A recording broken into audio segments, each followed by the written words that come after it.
So this is a segment of the show that I wanted to call Advice Corner or hashtag advice or something like that. You just pretty much you hop in on the Discord, and if you have any questions, you can just hop in on the advice tab and you can just write a note, and I'll give my best advice.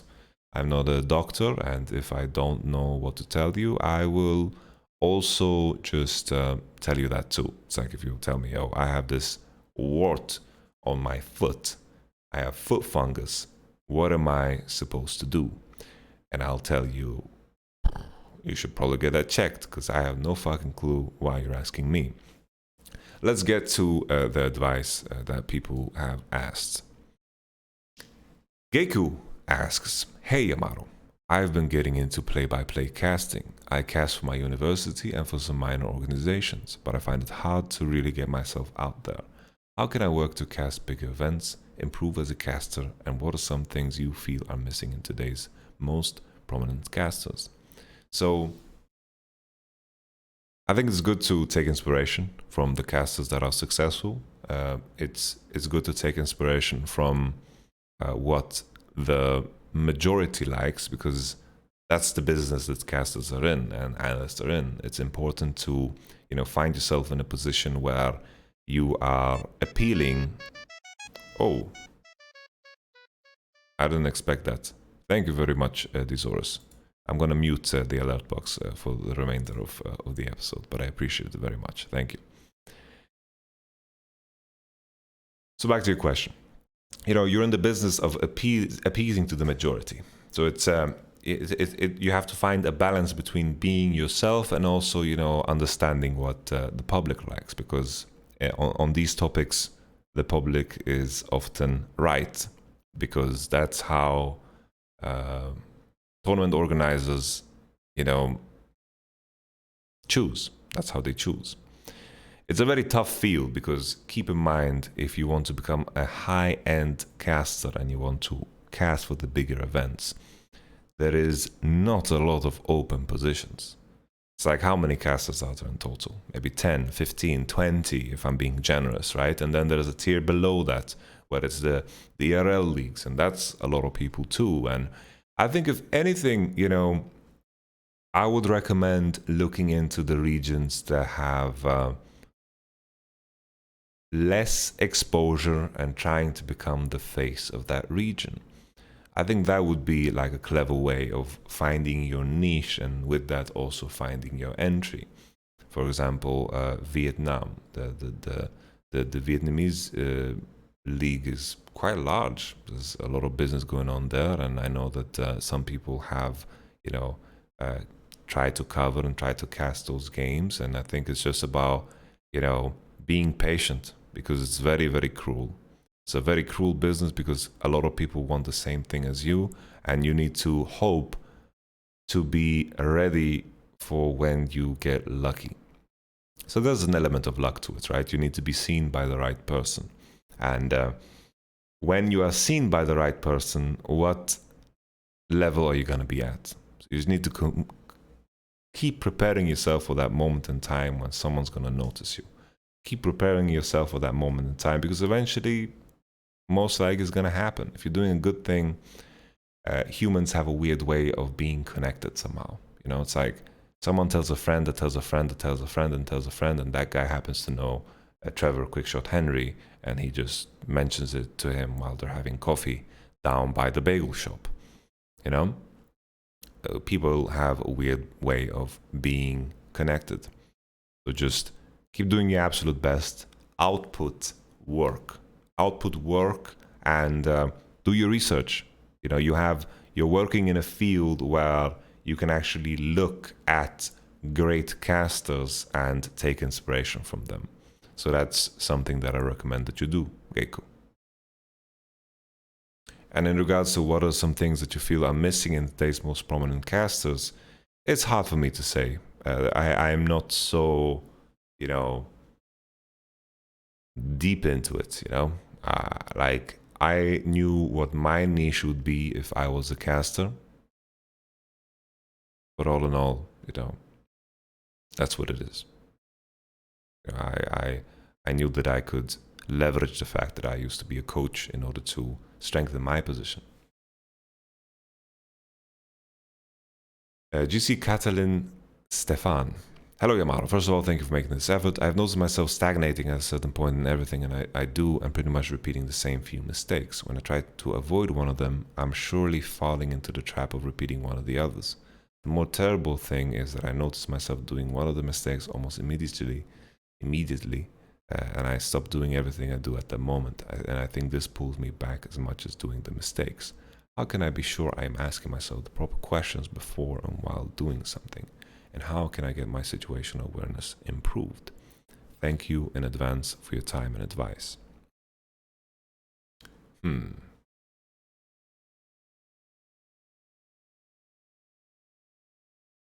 It's a little more difficult without the context of the mistakes that are happening, right? But I would say, fixing mistakes is not something that happens fast. Breaking habits is difficult, and fixing mistakes is difficult. Sometimes it helps to go a level deeper. It's like, I made a mistake. Why did I make the mistake? And recognizing your own patterns of behavior is the only way of changing that pattern of behavior. But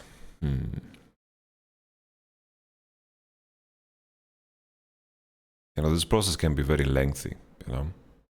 It's like addressing one mistake, let's say in the context of League of Legends, and expecting change right away. Sometimes our habits are very deeply rooted, and sometimes repeating the process of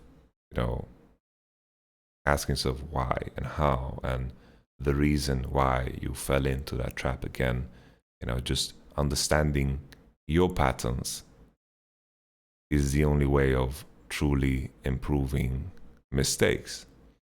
And when it comes to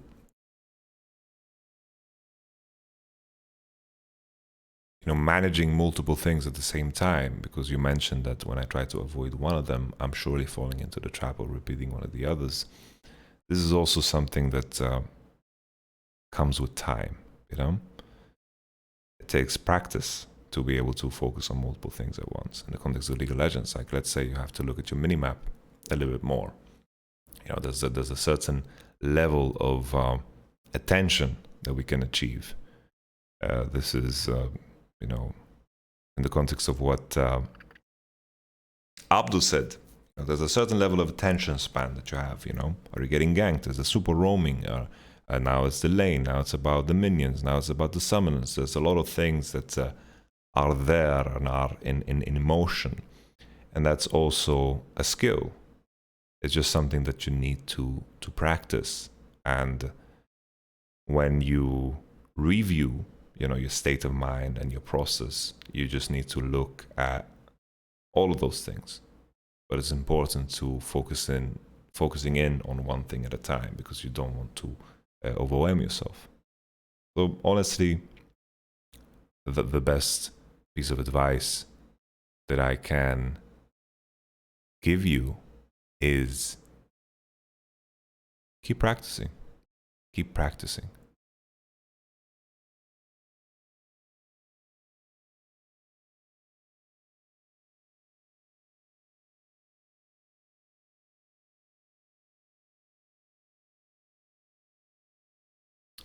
Moha Phone Sum. Hey coach, I want to get your advice about a thing. Let me get the situation clear to you. My dad bought me a laptop after decades of asking, but under one condition, which is not to play video games on it.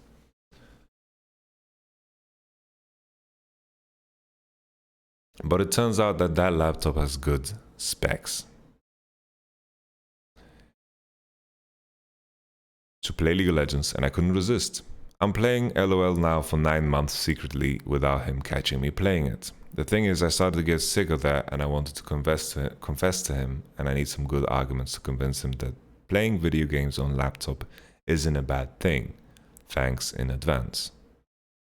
Well,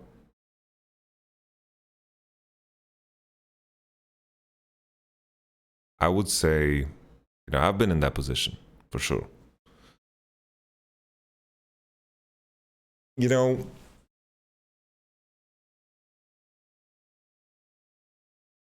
there are many approaches you can take with this, right? You can be honest. You can be honest. Why are you playing League? Do you know the answer to that? Why are you playing League?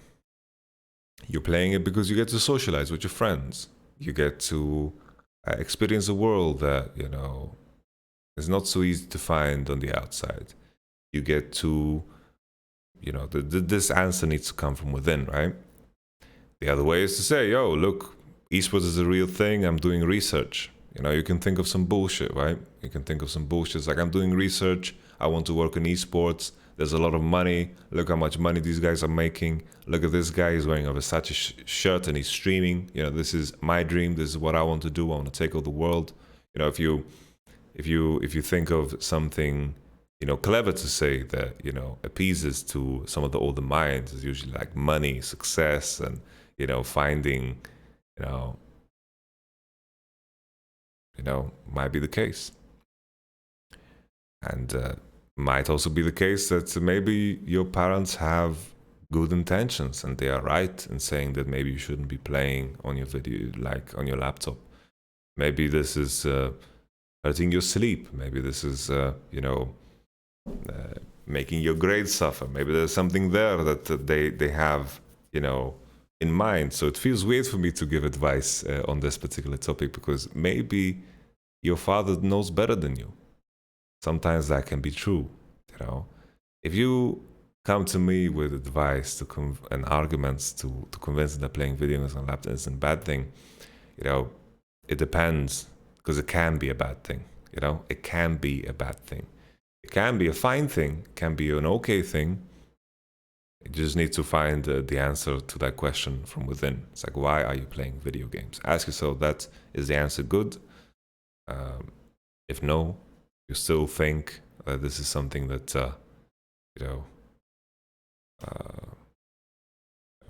if you don't have a good answer, maybe your father's just right. Yeah? Let's continue.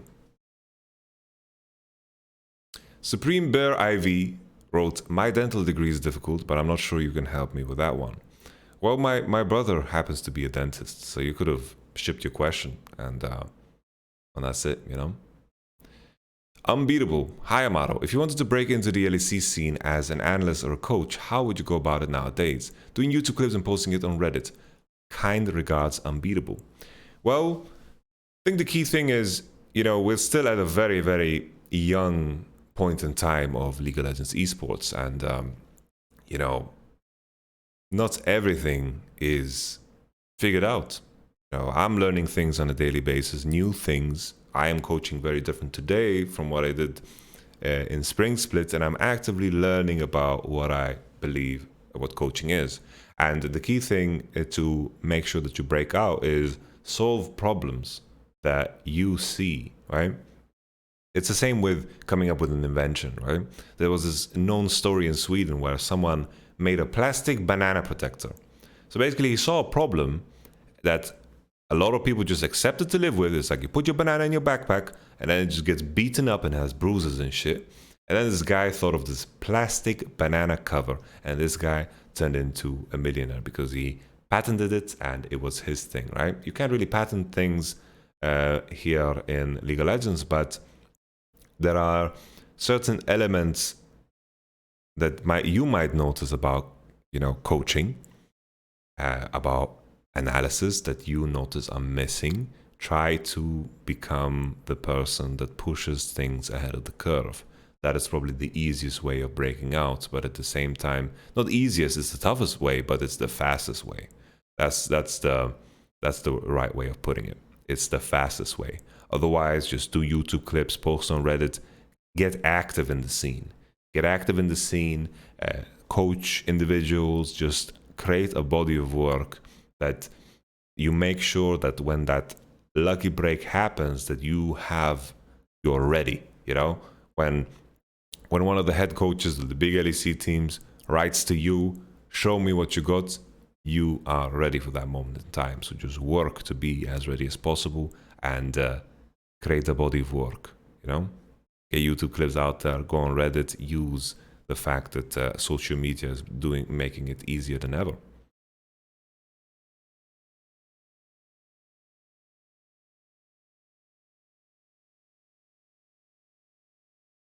Sexy Squidward.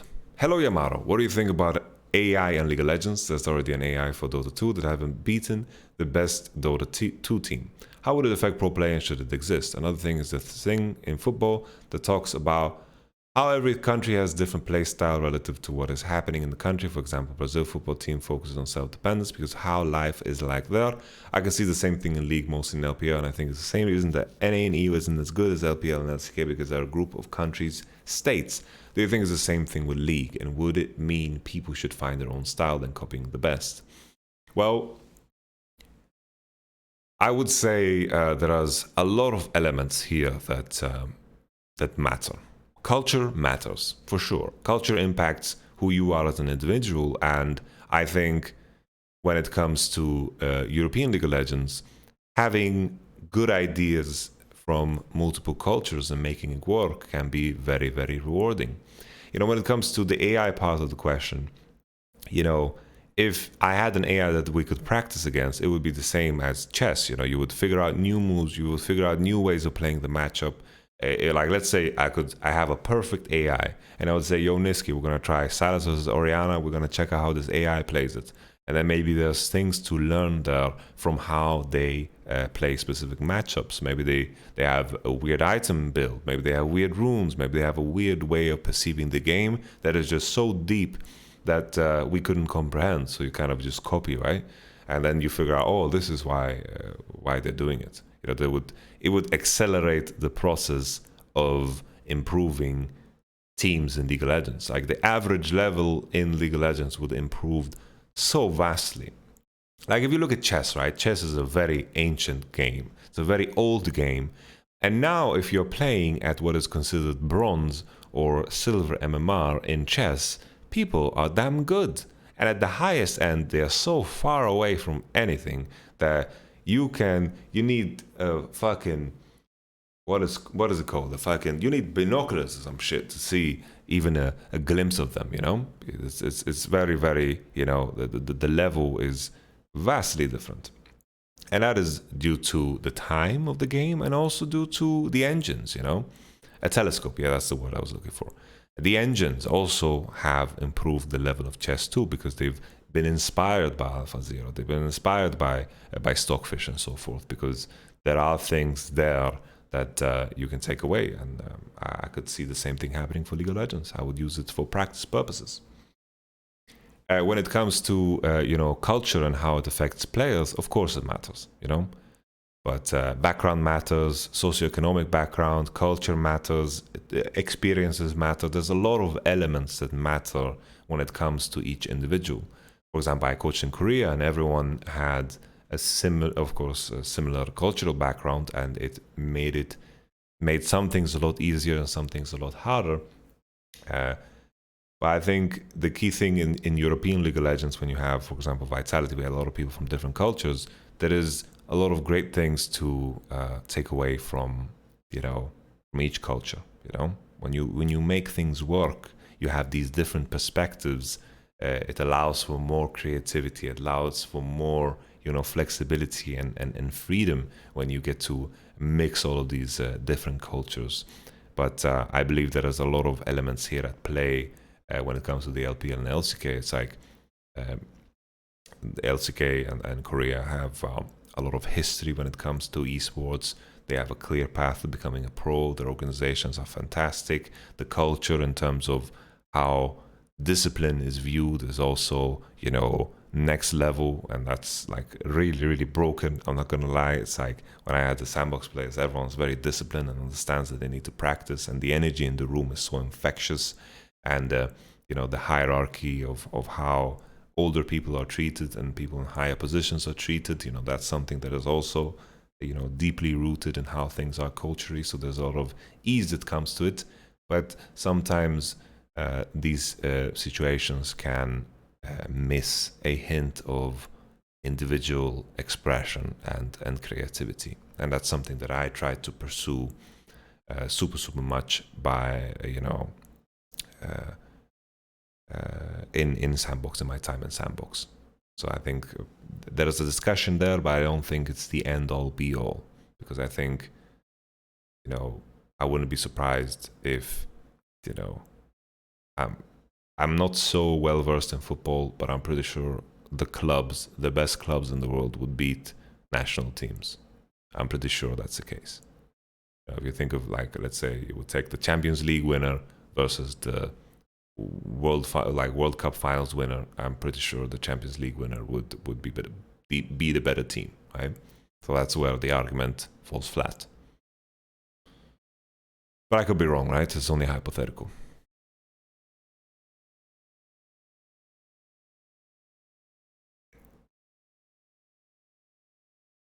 All right, we're gonna do one last one. Squid asks, coronavirus has destroyed my mental capabilities to focus on things I enjoy outside of video games and social media. I feel as if I'm constantly seeking dopamine hits. I find myself unable to even watch longer YouTube videos anymore. Next year I'll be going to university in a really intense program. I'm really worried about how to sort out this problem before I go to university because I'm worried about my life crashing down around me. You seem to have great philosophy surrounding work.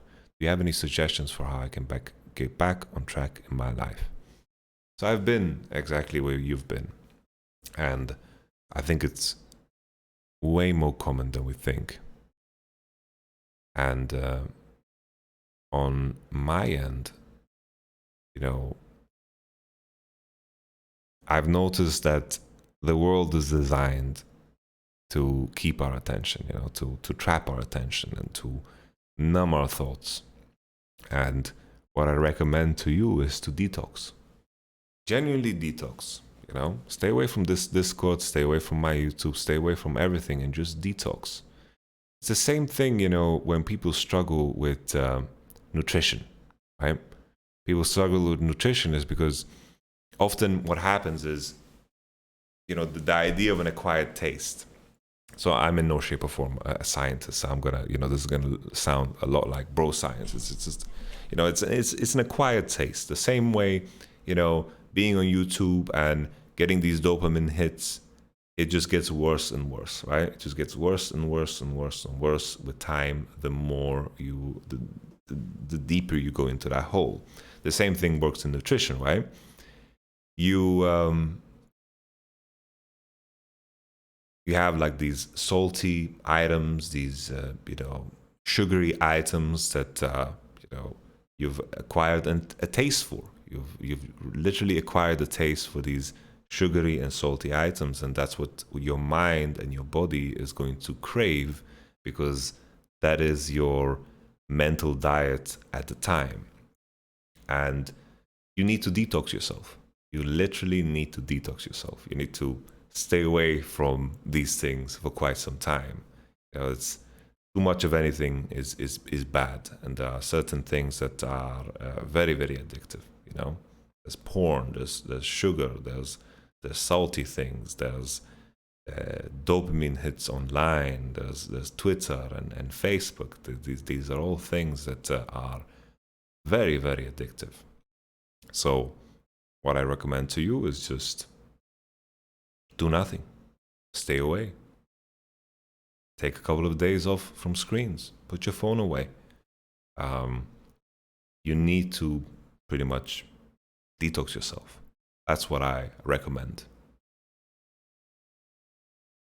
Detoxing yourself, and then from that point onward, when you've managed to do that, you can start over and try to create the habits that you want to have. But you need to detox completely. The same way people detox from porn, people detox from foods. Same thing for your mental diet. You need to detox yourself. And then remove that second screen because you don't want to have two monitors. Two monitors is really bad. And start from there. I look forward to hearing how the detox works out. Actually, I don't. You're supposed to Not. Not at all. You're not supposed to write anything here. Anyhow.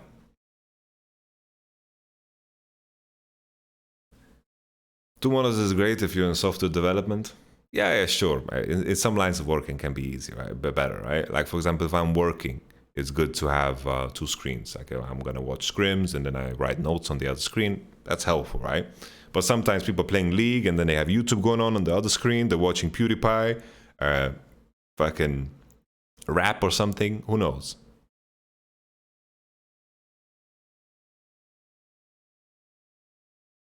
So that was the final question of the day. We're going to continue with the other questions some other time.